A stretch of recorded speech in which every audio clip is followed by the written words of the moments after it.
Friends, the book I'm going to talk about now is by Indres, Indres is the first name, Naidu is the surname. The book is called Robben Island, 10 Years as a Political Prisoner in South Africa's Most Notorious Penitentiary. This book was published in 1982. The edition I have is a vintage paperback published in New York. This is the story of Indres Naidoo as told to Albie Sachs, himself a very famous person in the modern political history of South Africa, someone who was a major actor himself. But let me focus on Naidoo's narrative. And some of you might think that I'm perhaps a little obsessed, I should say, with Robben Island, because I had previously discussed a book by Ashwin Desai called Reading Shakespeare on Robben Island, and then a book of conversations with Ahmed Kathrada, who was one of the most famous political prisoners at Robben Island. And I am, in fact, working on a book on Robben Island myself. It's a few more years in the making as part of a larger project, which is a global history of violence and nonviolence that I'm capturing through 4 places. There'll be another time and occasion to discuss that, but I do think that Robben Island is a place that we should all be aware of, and we should be aware of its history. And this book comes from someone who's not Nelson Mandela. Hardly anyone has heard of Indres Naidoo, but the tale is beautifully told and compellingly told in 3 parts, right? The introduction alerts us to the fact that Robben Island has a history which transcends its present history. Its present history, by the way, is a history of it as a UNESCO World Heritage Site. So how this place got converted to a UNESCO World Heritage Site, because of course Nelson Mandela most famously was lodged there, is another story in itself. But for many years during the apartheid period, especially from approximately 1960 onwards until the end of apartheid, so let's just say for the sake of convenience, 1960 to 1990, Robben Island was unquestionably the most infamous penitentiary in the world, right? Not necessarily the most cruel or the most barbaric. The Gulag might take, honors there. And I can certainly think of jails in many parts of the world which have been the site of the most horrendous tortures that one can think of, right? So what is this book about? And what does this narrative really tell us? And I know that those who are sort of inclined towards the humanistic standpoint will say, well, what it tells us is that, human beings have an indomitable spirit, that they can be confined to a prison under terrible conditions for years after year, particularly when they have committed no offense. And that's true of many political prisoners. Political prisoners are often taken in merely because their views do not converge with the views of the regime in power, right? So Robben Island was a penitentiary before too, long before it became a penitentiary under the apartheid period. For 300 years, it had been used to to detain mutinous slaves. One of the most famous people who was interned there was the leader of the People's Revolt against white, quote, South Africans. It's a little bit of an anachronism because here I'm talking about a time 200 years ago, before the Union of South Africa had actually come into being, which was in 1910, right? But Umkhonto was leader of the People's Revolt and died trying to swim to freedom. Robben Island is approximately, let's say, 5 miles off the coast of South Africa, 5 miles from Cape Town, right? But it was also used to house lepers. And then, as I said, under apartheid, it became a harsh prison camp. The people who were sent there were not only political prisoners, they were common criminals as well, people charged with other kinds of crimes, whether it might be, robbery or arson or whatever the case might be, but a very substantial number of political prisoners. And Indres Naidoo was prisoner 885/63. 633 here refers to the year that he was brought to Robben Island. Now, the first small part of this book, I mentioned the book is in 3 parts. The first small part is actually the part which precedes his arrival at Robben Island, because, when he's taken into custody, he is first sent to another jail. Often people were sent to a jail in Pretoria or Johannesburg, and then they were moved to Cape Town, and then from Cape Town they were put on the ferry, which took them to Robben Island. And initially, many of the people who were sent there, particularly those who were sent there on a life sentence, were told, well, you're never going to come back from here. You're never going to leave the island. So why was Naidu taken into custody, and who is Indres Naidoo? So he's an Indian South African. There were a considerable number of Indians who were prominent or active otherwise in the anti-apartheid struggle, and certainly a good percentage of them, although I've never actually come across the exact figure, but a good percentage of them, of the prisoners on Robben Island,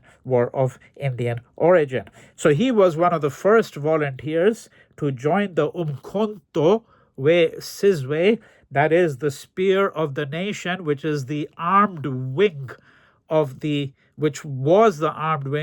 ANC, the African National Congress. The Umkhonto Sizwe is very often referred to as MK in common conversation and even in much of the literature, right?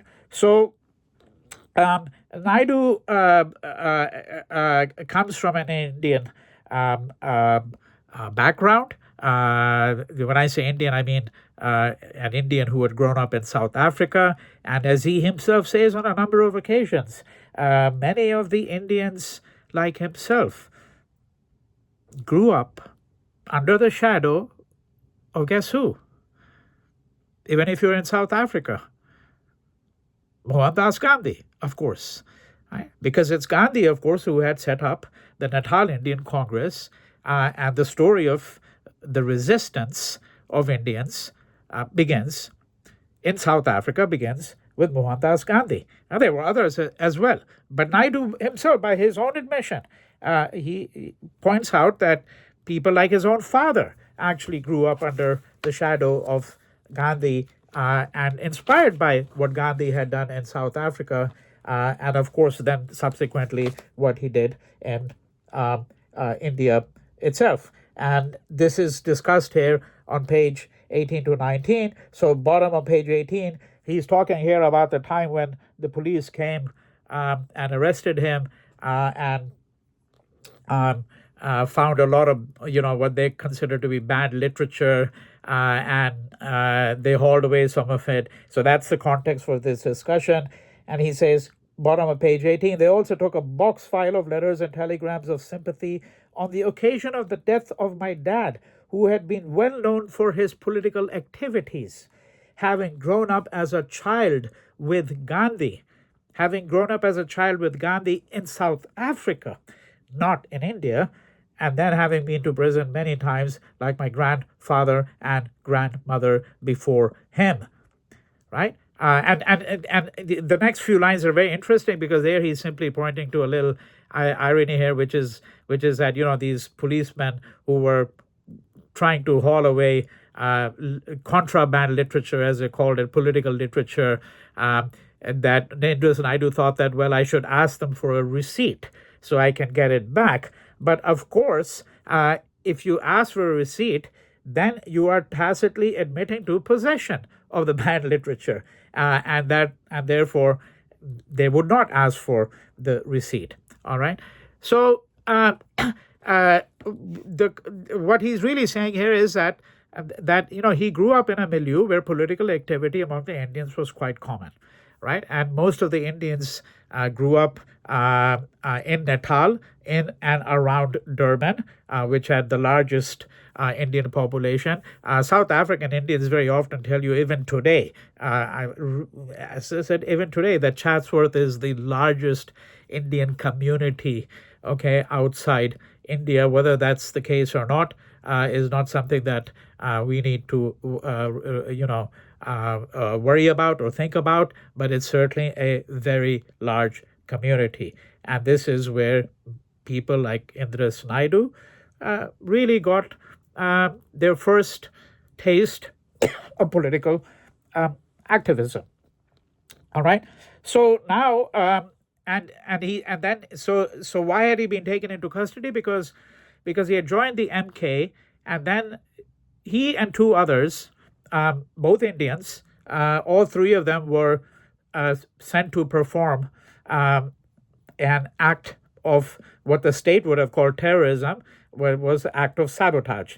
And acts of sabotage meant blowing up railway lines, telegraph poles, because the ANC was very clear, and Mandela was very clear on this, that the armed wing will commit sabotage, will try to hurt the state, but they will try to preserve the sanctity of human life.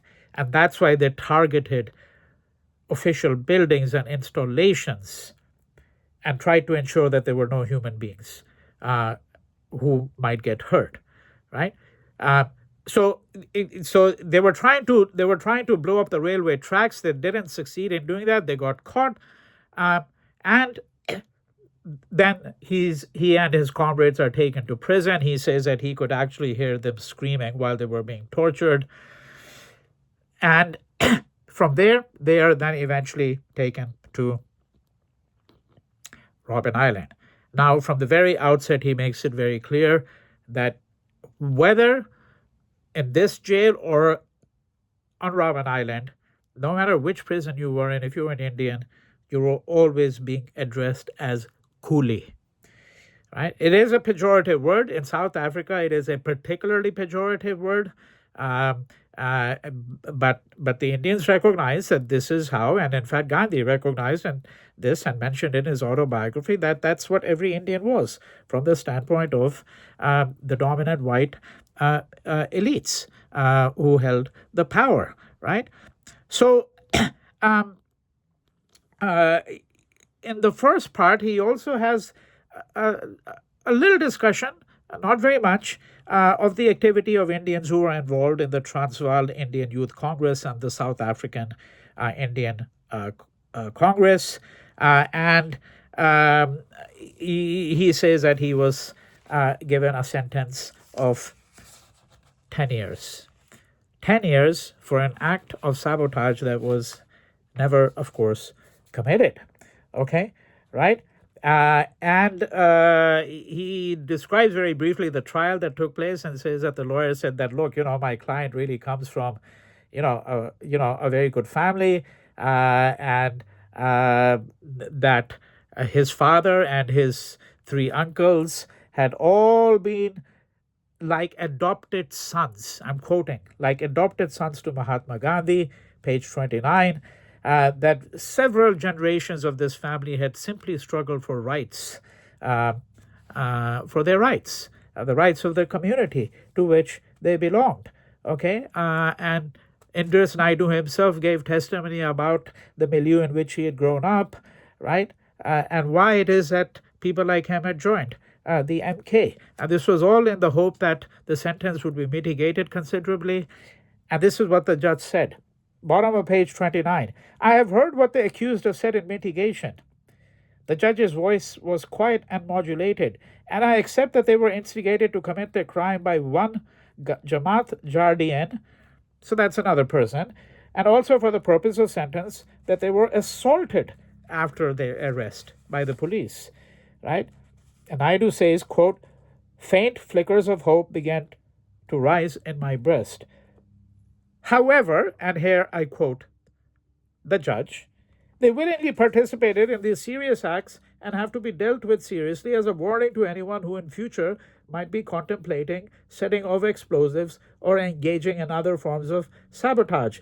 The accused all come from good families and none of them has any convictions for crimes of violence. Taking all circumstances into account, the sentence of the court is as follows. Each of the accused will serve 10 years imprisonment. They come from good families, they have no record, and they'll serve for 10 years. May it please everyone. Right? So the author also has a very fine sense of humor, self-reflexivity, irony, as we find out. Now let's get to the main part, which is his time on Robben Island, right?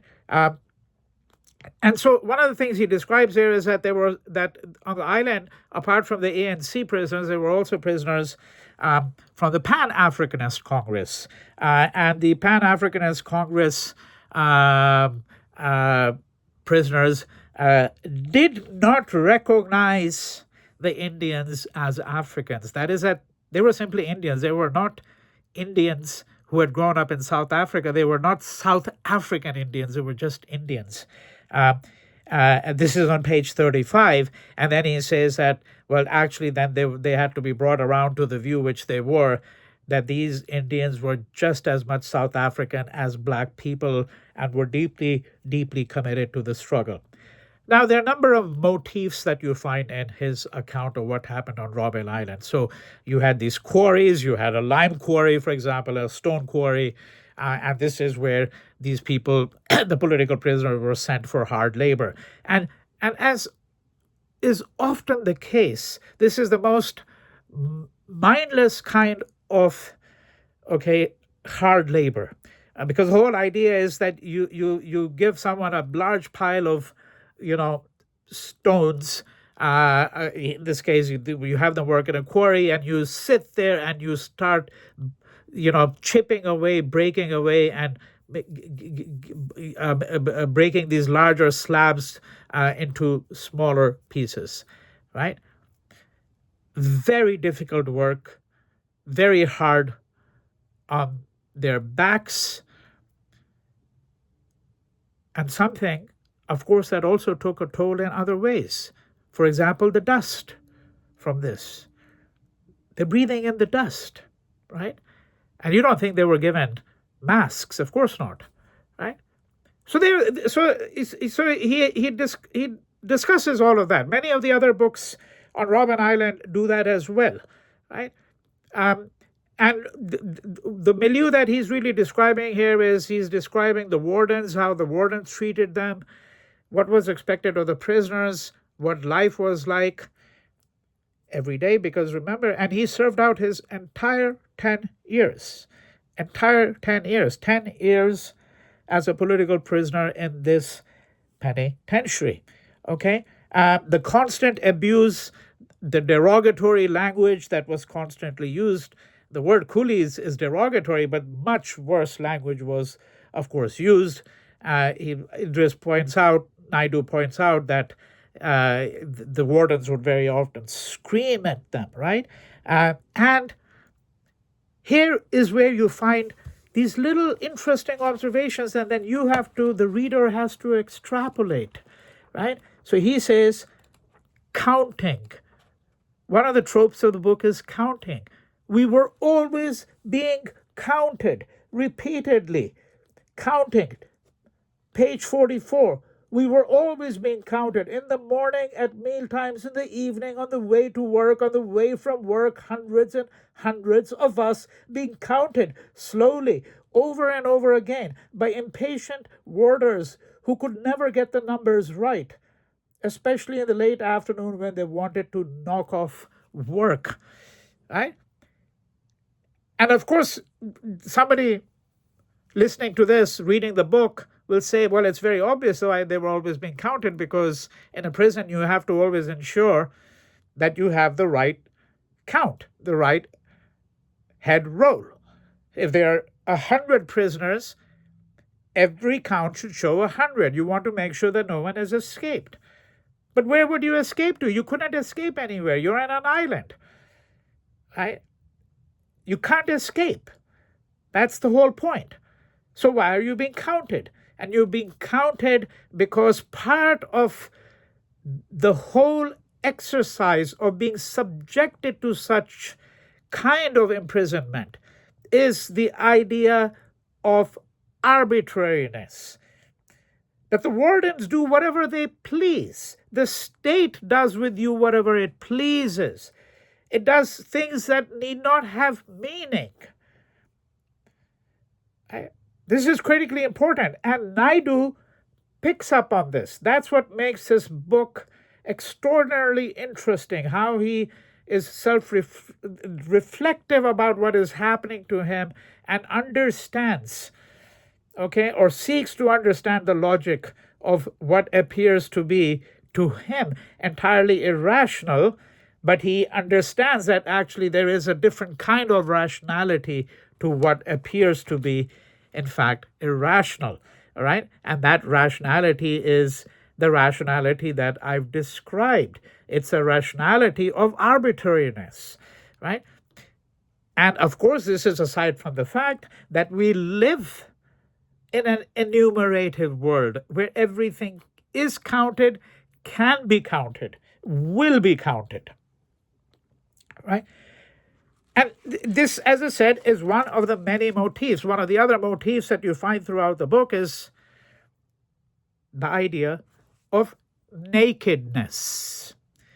That the prisoners are constantly being stripped. And of course, one of the reasons they're being stripped and there is because when a person is rendered naked, they are rendered vulnerable. You feel humiliated, right? You feel humiliated. There's a way in which you can turn that nakedness into a power for yourself. That's a different story for the moment. What is important here is that he notes that this was happening constantly. All right? There's so many pages where he describes it that it would be impossible to enumerate all of these instances, but this happened also before they arrive on Robben Island, but he says it's particularly pronounced on the island. Okay? I'm trying to look at my notes here very briefly to see if I can find the passage here. So here, I'll actually read out just about 1/3 of the page, maybe half the page 66, because we get a flavor of many other things. So Vester, that's the name of one of the wardens, then walked up to me. Yes, coolie. So you don't know you must address me as boss. Boss, yes, boss. Right? All the other prisoners were being harassed by warders, each with his own personal episode. Quote, if you know what's fucking good for you, you will learn to speak Afrikaans bloody fast. So he's an Indian. He says, I don't speak, that is Naidu, I don't speak Afrikaans. I know English. And in Afrikaans particularly, the black people always had to address the white man as boss. Okay? Most of my warders don't speak English. This is what Vester is now saying. And what's more, you must remember every single warder as boss. There's no sir on the island, only boss.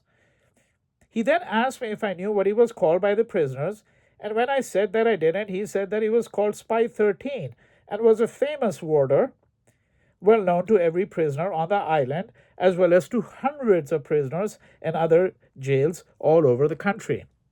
After the chains were off, we were made to strip. We were made to strip, and leaving our clothing in one big bundle, stark naked to the wind, we moved to another pile of clothes, harassed, kicked, and beaten all the way. This second pile was a heap of mixed up, stinking, dirty short pants and khaki shirts with short sleeves and no collar, right? So, what would happen would be that, so let's say 100 prisoners are asked to strip. Then all their clothes are put in one single pile, just mixed up, and then the warders will tell them, okay, go and grab their clothes. And so you just grab whatever you can get as quickly as possible.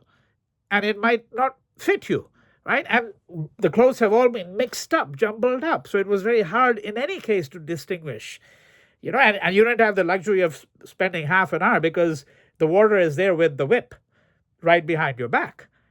And you're stark naked, right? Now that's the kind of thing that he's describing. And one of the things that the prisoners had to do was the tausa, Tausa, particularly degrading, where this prisoner would be stripped naked one by one, and then this prisoner would have to sort of do this dance. He would have to contort his body, okay, and he would then stand with his face bending down, legs spread out, with his rectum facing the warden, and the warden would then inspect the rectum to make sure that he hadn't hidden something there. Right? This was called the tausa.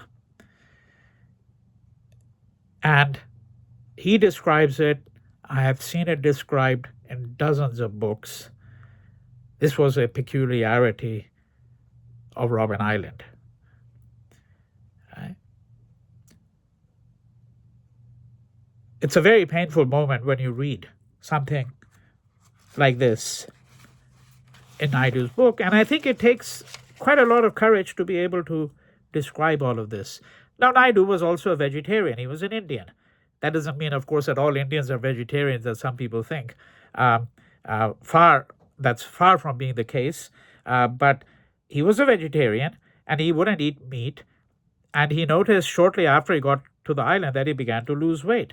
Right? And so then finally, very, very grudgingly, after he's being, persuaded even by his fellow prisoners that, look, you're not going to make it through, man. You've got to get some flesh on your body. You're all bones. So one day he says that he finally succumbed, but it was probably the worst day that he could have picked, because that day, when they dished out the food, what was there that was non-vegetarian?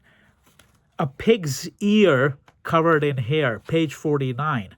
And he says that the sight was too revolting for him, and he couldn't eat it. But then finally, 2 days later, he has some meat, right? Now, analogous to this sort of episode about meat, which we can broaden out to a broader discussion about the kind of food that was dished out to the prisoners. There's this long discussion. Long discussion is not quite the right phrase. There is frequent references to toilet paper, that these prisoners were often denied toilet paper. Okay, very reasonable requests that they had, and that they would sometimes have to use,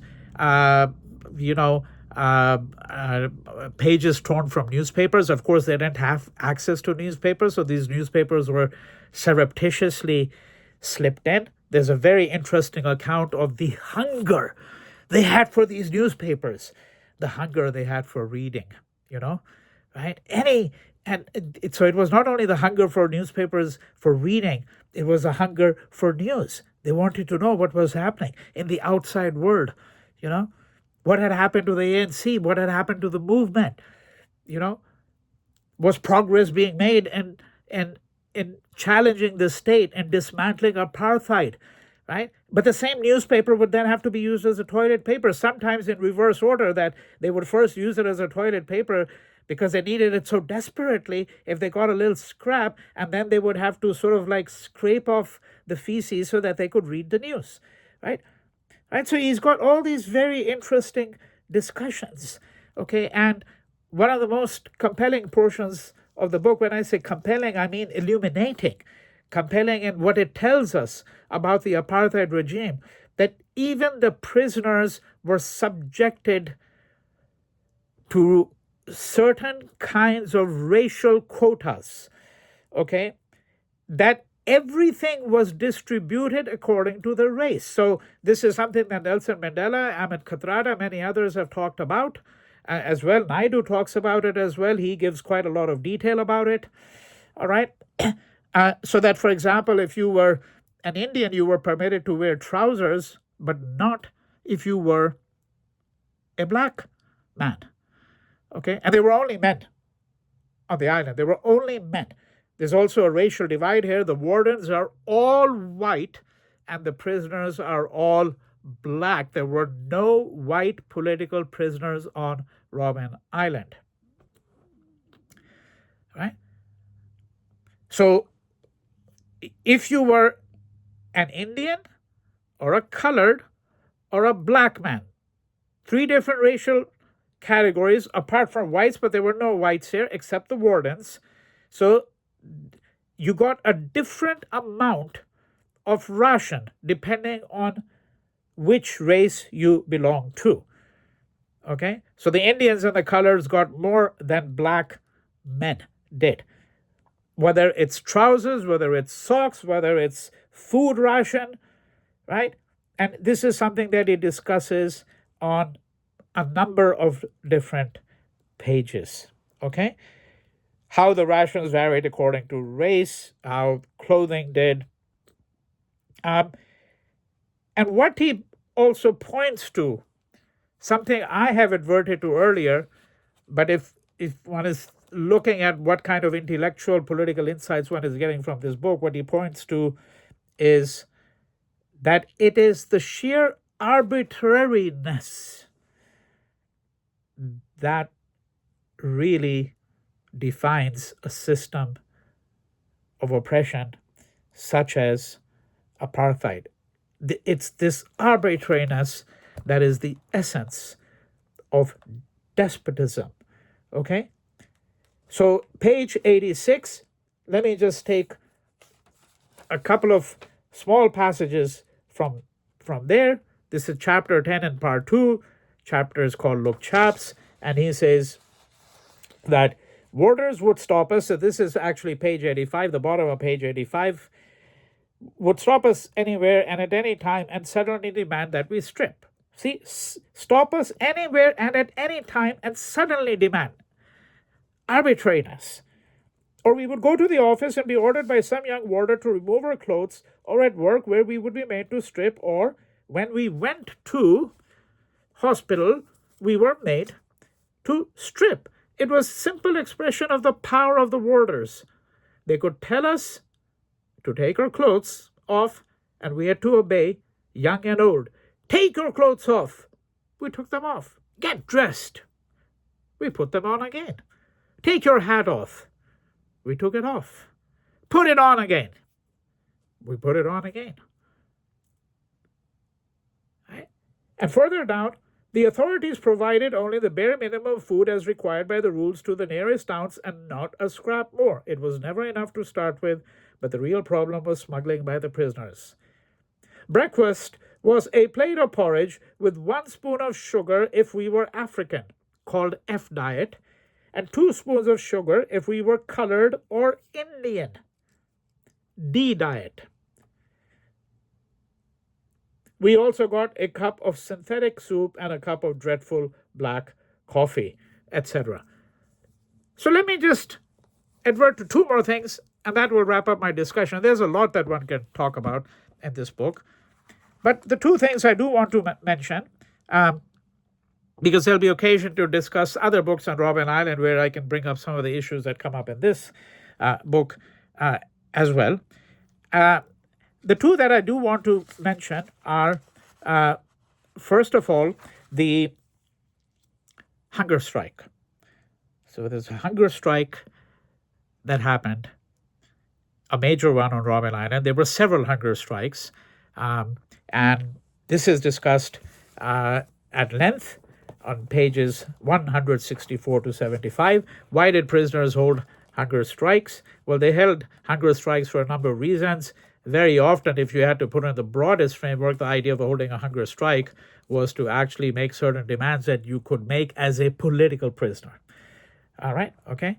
So there's a distinction between political prisoners and common criminals or common prisoners, a distinction that was, of course, at the root of the hunger strike, the famous hunger strike that was held in Ireland and North by Bobby Sands and his colleagues, which led to the death of Bobby Sands and several of his colleagues.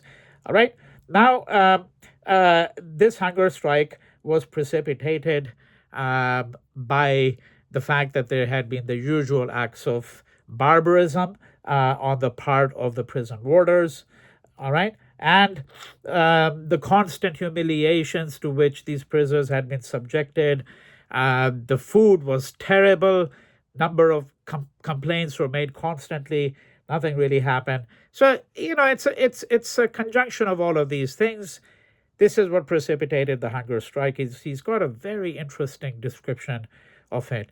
And he says that the way that they tried to break the spirit of these men was they would bring out better quality food than they had ever been served. All right? So, first day, the prison authorities say, let these guys do whatever they want. If they don't want to eat, it's your bloody business.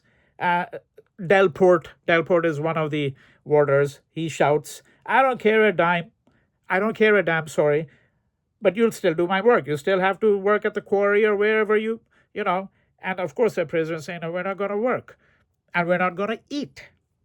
We're not going to eat. And of course, if they're not going to eat, they're not going to have the energy to go back to the quarries. Right? But then when the hunger strike goes into day 2 and day 3, right? The prison authorities start to get a bit worried. So they lay out this food and they're tempting these prisoners. And as I said, according to what Naidu writes, they increased the portions and they increased, apparently, the quality of the food. Okay? So page 167, day 2, at lunchtime the food was already there waiting. No delay this time, the plates piled high with mealies, beans, and mealy rice looking tasty and covered with appetizing fat. We had never seen such food on the island. We filed past once again, unwavering in our decision. So none of the prisoners touches the food. And then this goes on to page 3, page 4, day 4, day 3, day 4, day 5. Right? And at one point, the author says, page 170, and this is why I like the book, there was no doubt about it. And I'm quoting him, the best food we ever had on Robben Island was a food we never ate. End quote. All right? And I think this hunger strike, merits a lot more attention, but it's something I will turn to in subsequent talks. And finally, I want to end with what he describes as a